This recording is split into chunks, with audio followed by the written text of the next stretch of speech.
Hello and welcome back to Span TV, and today I want to continue my coverage of CeBIT and the Synology Solution Exhibition. This is one of the items that I should have mentioned a couple of days ago, but because of all the other content that was going through, I thought I'd leave this a day or so because it's an interesting enough subject that I thought it needed a little bit more breathing room. I want to talk about the mesh router. This isn't the first time we've talked about it on the channel, the MR2200ac from Synology. They first kind of showed it to us almost a year ago now, and it's over this time they've been tweaking and improving the software and the hardware over time, and then at the Synology Solution Exhibition it builds a big part of their entire setup and this display, because the mesh router is now the third device to join the Synology range of router devices. Up until a few years ago, Synology had no lineage, no history in the router market. They were known for NAS. And when you think about it, it becomes quite an organic next step. They would look at the surrounding peripherals around their chief device and start looking about how they can adopt their philosophy, their build structure, their software into those devices. QNAP did it with their 10G switch, Netgear did it with everything, and Synology have done it with this router. Now, the previous two routers, the RT1900ac sold really well. The RT2600ac sold insanely well, it won a bunch of awards too. And finally, you've got this device, this mesh router. So before we even continue, I think it's important to address the one question that a number of you, I'd say about a good 30–40% of you are wondering, what the hell is a mesh router? It sounds obvious, and you're probably right even by guessing, but let's cover it anyway. When a router is kind of the most important piece of your network environment, particularly in the home, but definitely in offices and for your clients and more, because it is the gateway point to the internet. After that, if you've got switches and cabling and power line adapters and all that kind of stuff, as important as these are, the router is very important indeed, hence why Synology went into it.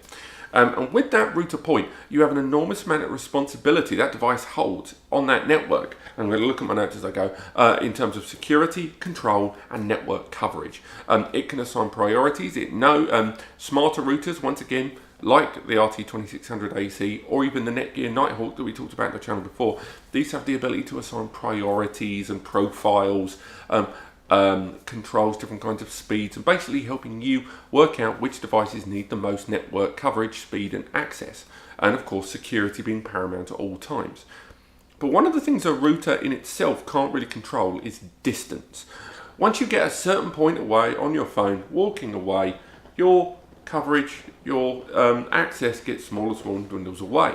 And a lot of you, over the last few years, or until at least the last year, the primary solution recommended was to use the likes of power line adapters, so running the internet via your mains power in a building, and therefore have another point that either gives a wired access point or is a Wi-Fi power line adapter, so it goes in, boom, two aerials, comes up with internet signal from there, or it's a power line adapter that runs into another switch or router point that's wireless, but becomes a slave or dummy box. All it does is duplicate the credentials of the original router, the name, the login details, that sort of thing. However, as useful as that is and cost effective as that can be, it has one major drawback. If you are walking from this point in the home or office to this point in the home or office, and each one has a router at this one, and at this point you have your new power line adapter or your slave router connected to it with the same credentials.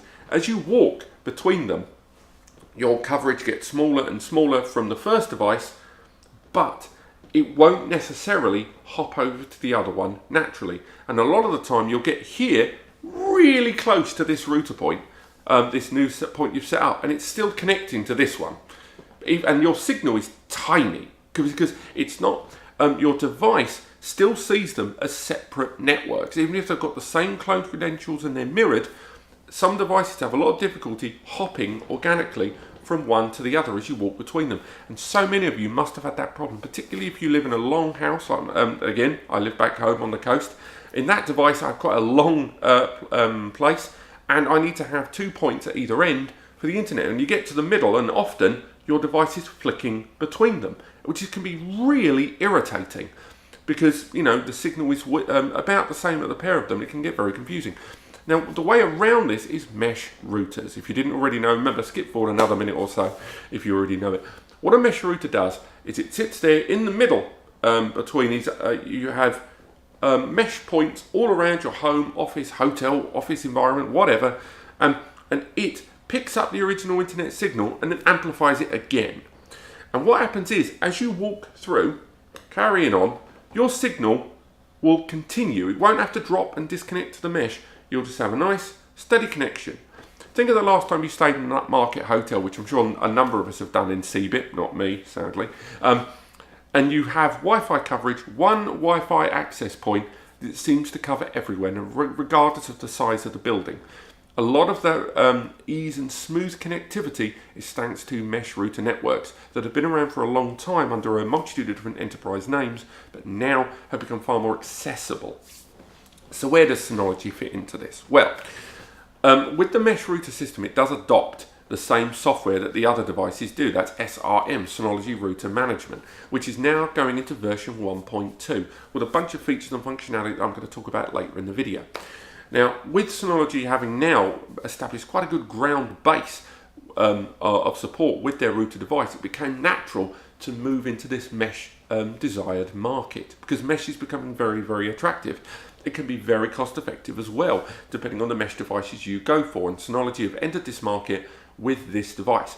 So since we first spoke about this device about a year ago, you guys have had all manner of questions that I have answered over the course of the year, but I thought it would be good to directly put these questions to Synology. So what I've got here next to me is all of your questions and what their answers were, and some of them were very impressive indeed. I should also mention, if you want to know the hardware specs of this device, because I know that does matter to a number of you, do check out the NASCompares article and the Span.com page, which mentions everything from the CPU, some more information about the ports. As you can see from the screen there, it's a couple of LAN ports on the rear, but one of them's a WAN port, one of them's a LAN port, as well as a USB access as well. But if you want to know more about the hardware, do visit the NASCompares article or Span. But otherwise, on to your questions. Let's move it down here. First and foremost, can I use the mesh router standalone? That was easily the most common question I received. And by common, I mean it went into the treble figures. Synology really did not go to the trouble early on of identifying this fact. You can use the mesh router completely standalone. You don't need to use it as a mesh device. It can be just your router. You lose a lot of the functionality of some of the upscale routers with the multiple antenna, or MIMO, multi-user input, multi-output, whatever it is. You do lose that functionality because it doesn't have those aerials in the same way, but it does have tri-band support, so different kinds of Wi-Fi that are supported by it. But yes, you don't need to already have a router to use this device. You can use this device standalone as your router and still have access to all of the SRM 1.2 applications that we'll talk about in a bit. So again, remember that if you haven't already bought a router and you're thinking about buying this, you can. If you've got your router from your ISP, your internet service provider, the one they give you for free, you can still use this as well. Moving on to your next question. Can you connect this device to existing mesh networks? You absolutely can. So if you do have a couple of Netgear mesh routers knocking around in your home or office, you can add this to that network, and you can either set it up so it just does what it's told by the other devices, or have that mesh point have all of the features and functionality of SRM and let the other ones do their thing. So you've still got the features and functionality, and you can also include it in an existing mesh network. Right, big one regarding applications. What are the benefits of not only a mesh router, but getting a Synology router? Right, this is quite long, this, so do bear with me. First and foremost, there are levels of control available to you or an administrative user of the router that just aren't available elsewhere.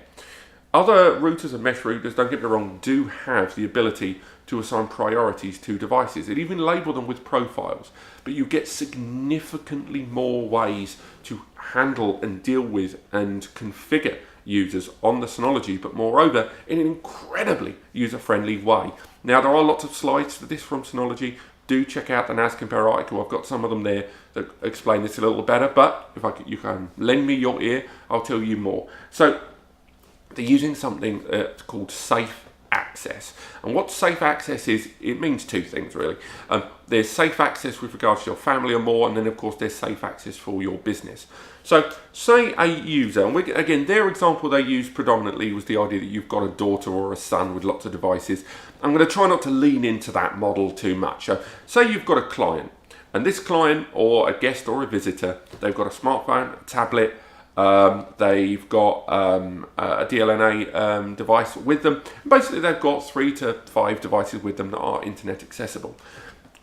With safe access, not only can you assign all of those devices easily just by discovering them and giving them a profile and naming them, calling them all Steve's device, Steve's laptop, Steve's MacBook, Steve's whatever. But not only can you do that, you can assign these devices differing levels of access. You can give them time management access, where they only have, for example, half an hour or 3 hours of internet access per device, or you can aggregate Steve as an individual to have 5 hours of coverage in any given day. So what that means is, not only do you limit and give certain amounts of access to different individuals so they don't abuse the system, but you can change their speed, change the amount of downloads they can do, and set penalty warnings and more. All of this in the incredible user interface of SRM 1.2. Do check out the live demo that Synology have got up there. But on top of that, if it's smart enough to know that if Steve is wandering around on his smartphone with his laptop there tapping away, it won't give Steve 3 hours of access and then see, even though he's using them at the same time, add them together. It doesn't. What it does is it sees the devices both as Steve's, and even if they're running at the same time, it will still count 3 hours trunk for the two. So they'll still work within that 3 hours minimum. It won't do a silly bit of math and go, well, the laptop use at the same time with the phone, we're an hour each. You've used up 2 hours. It won't do that.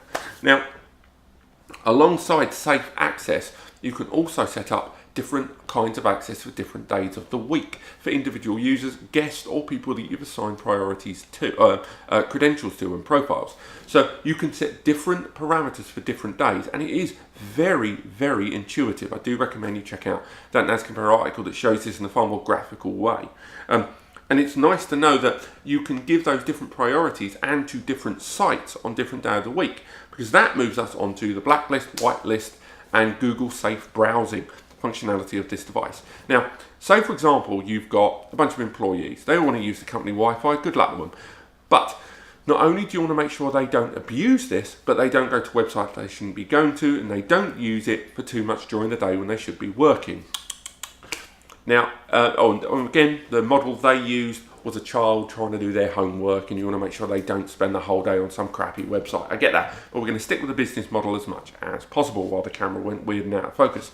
Now, in this example, say you want your staff to not have access to social media, your Facebooks, your Twitters, that sort of thing. You can obviously ban those to certain devices and to certain profiles of users, and you can make sure those individual users have their own login information to the Wi-Fi if you want. Bit much though.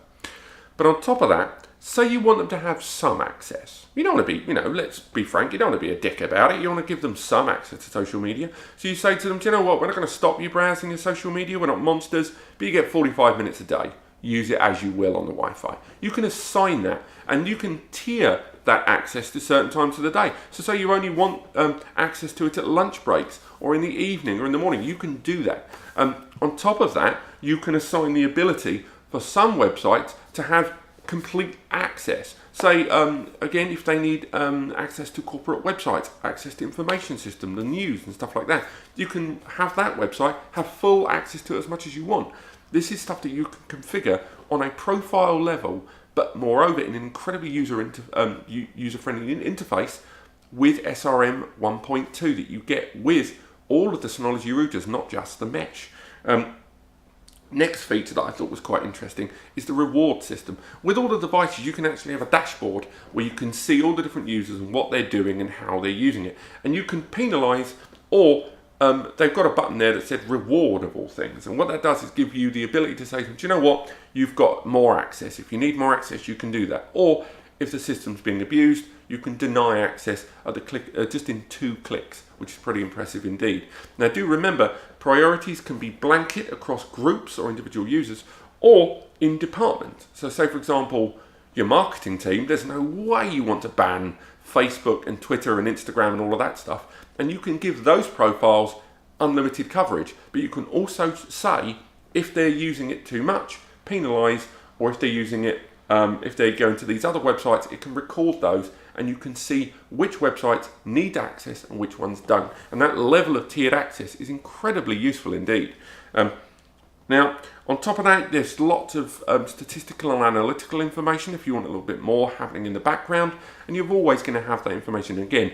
And it's way better than what I saw on the Netgear Nighthawk, the video we did a couple of months ago. So again, I'm not sure if the demo is up for SRM 1.2, but otherwise we will be doing a complete overview of that software very soon indeed on this channel. Hopefully it'll be using the mesh, but I might settle and use the 2600ac and show you. Now, with Google Safe Browsing included, this does give a far more comprehensive level of security on this device. With the whitelists and their entire catalogue of exploits and hacks and intrusion data, it means that you are far better protected from some new exploit or new hack that's happening on a number of networks in your area, your country, or the world. So that's a lovely feature they've included there, support of that Google Safe Browsing. You don't have to pay extra for that either. Now, I will stop looking down at my notes. This device is still not yet released, and the other two big questions, of course, you guys are asking are price and availability. Now, price they wouldn't be nailed down on. It's definitely going to cost less than either of the two routers you've seen so far, because this is designed with mesh in mind primarily. Yes, it could be used independently, but it's designed to be used in mesh, and chances are purchased in bulk. So they have to factor that into the price. I hope we see a price somewhere between £100 and £200, but they weren't prepared to commit at this time because these decisions are made 6-7 weeks prior to release, which leads us to the next question: release. It's definitely going to be a Q3 release along with all the other stuff. There's going to be an absolute siege of Synology products during that period, much like last year, which was incredible. To say I was overworked beyond measure, understatement of the year. But if you've got any other questions about this device, ones that I haven't covered in this video, because I only really covered the top ones, then do let me know in the comments or message me at NASCompares or span.com, where you can register your interest and get some of those pre-orders in if you are interested. But otherwise, thank you so much for watching. I look forward to telling you more about the Synology Solution Exhibition. I think I've still got the 2419 to tell you guys about, as well as all the other brands at CeBIT 2018. But otherwise, thank you so much for watching. Catch you next time.